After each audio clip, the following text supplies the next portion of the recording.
Swastiastu. Perkenalkan, nama saya Madiari Anggreni dengan NIM 202201010014. Nah, pada video kali ini saya akan menampilkan sesi konseling individu mengenai bimbingan karir bersama salah satu siswa yang mengalami kendala dalam dunia industri. Silahkan simak video berikutnya. Selamat siang, Kak. Siang, silahkan masuk. Iya. Silahkan duduk dulu ya. Baik, sebelumnya terima kasih sudah meluangkan waktu untuk datang hari ini.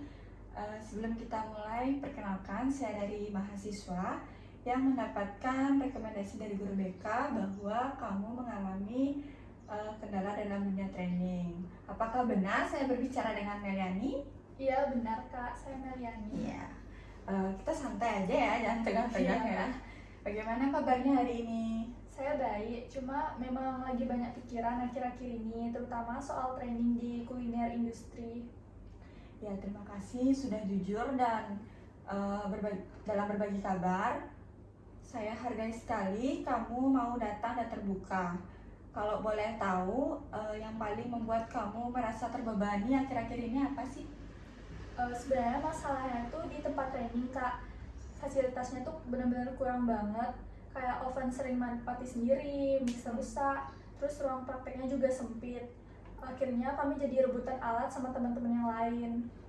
Ya, saya dengar situasi ini cukup membuat frustasi gitu ya. Jadi setiap kali kamu praktek, kamu kesulitan karena alat-alatnya tidak mendukung. Iya banget, Kak, kadang malah nggak ada pergiliran praktik gitu. Saya cuma bisa nonton atau bantu-bantu sedikit. Rasanya Kak nggak ada gunanya itu ikut training atau keadaannya kayak gitu. Ya, itu pasti membuat kecewa sekali ya. Kalau sudah punya harapan yang besar, kamu tuh udah punya harapan yang besar nih, supaya training ini bisa ngasih kamu banyak pengalaman. Tapi kenyataannya tidak seperti yang kamu bayangkan. Kalau kamu pikirin sejak awal training sampai sekarang, perubahan apa sih yang kamu rasakan dalam semangat atau motivasi belajar? Jujur aja Kak, semangat saya jadi turun banget. Awalnya antusias banget karena saya memang suka masak dan mau belajar banyak. Tapi makin kesini saya jadi males praktik gitu. Kadang saya cuma datang buat absen terus nunggu jam pulang. Ya, saya benar-benar paham ya bagaimana perasaanmu. Itu adalah reaksi yang manusiawi, apalagi saat kita merasa usaha kita nggak dihargai atau terhambat. Kamu sempat ngobrol dengan instruktur atau atasan di sana nggak tentang masalah ini? Saya pernah Kak, waktu itu saya sama teman saya tuh coba ngomong baik-baik ke instruktur. Tapi jawabannya cuma memang kondisinya begini dari dulu, jadi kayak nggak ada tindak lanjut gitu. Ya, gitu ya. Itu pasti mengecewakan sekali ya. Sudah berusaha menyampaikan yang kita rasakan, tetapi tidak ada perubahan. Apa dampaknya ke hubungan kamu dengan teman-teman satu kelompok? Ya Kak, hampir semua teman saya juga ngerasain hal yang sama. Jadi kadang malah kita suka ngomel-ngomel bareng, ada juga yang jadi males datang. Hubungan sama teman sih makin kompak ya, tapi kompaknya tuh karena sama-sama kesel. Gitu. Itu memang kita tuh kadang lebih dekat karena situasi kesusahan gitu ya. Tapi saya senang kamu tetap punya kekompakan. Kalau kamu pikirin lagi, meski fasilitasnya buruk atau kurang, ada nggak pengalaman atau pelajaran yang kamu rasa tetap berguna? Kalau dipikir-pikir, saya jadi belajar cara ngatur waktu karena harus rebutan alat. Terus saya jadi lebih sabar juga Kak. Saya sama belajar tentang tekanan kerja di dapur beneran. Gimana caranya tetap kerja meskipun alat seadanya. Nah, itu poin yang sangat bagus. Terkadang justru dalam situasi yang tidak ideal, kita dapat pelajaran yang nggak kita sadari sebelumnya.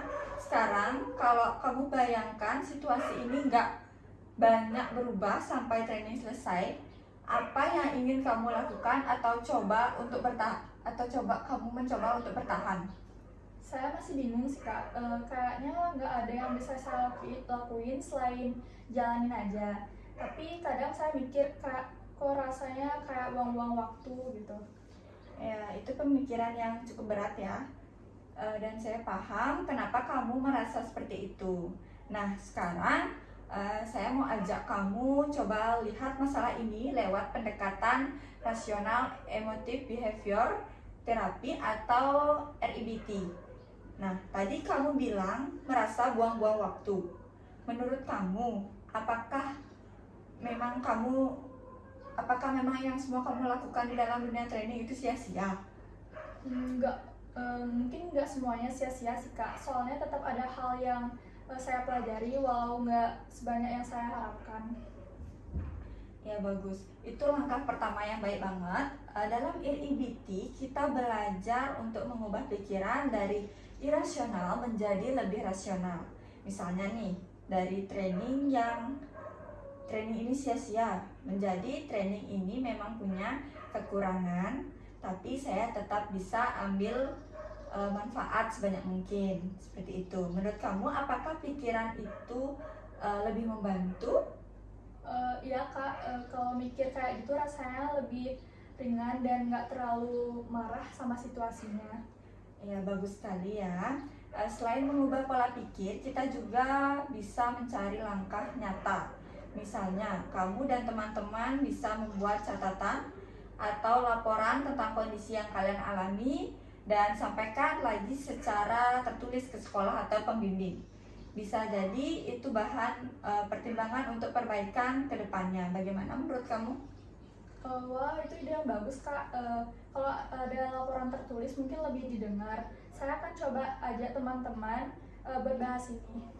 Kamu sudah punya keberanian dan juga langkah yang konkret. Jadi hari ini kita sudah menemukan bahwa walau fasilitas di tempat training belum memadai, ya bukan tidak memadai, kamu tetap mendapatkan pelajaran penting baik secara teknis maupun secara mental. Kamu juga sudah mulai memasuki cara pandang menjadi lebih rasional dan punya rencana untuk menyampaikan masukan secara kolektif. Apakah ada hal lain yang kamu ingin diskusikan atau tanyakan sebelum kita akhiri sesi ini? Oke, sejauh ini sudah cukup kak. Saya merasa lega banget setelah ngobrol. Terima kasih juga atas masukannya kak. Ya, sama-sama. Saya bangga kamu sudah mau terbuka dan mencari jalan keluarnya. Kalau misalnya nanti ada yang mau didiskusikan lagi atau ditanyakan lagi, bisa hubungi saya lagi. Terima kasih ya sudah meluangkan waktu untuk hari ini. Ya, makasih ya kak. Ya, sama-sama.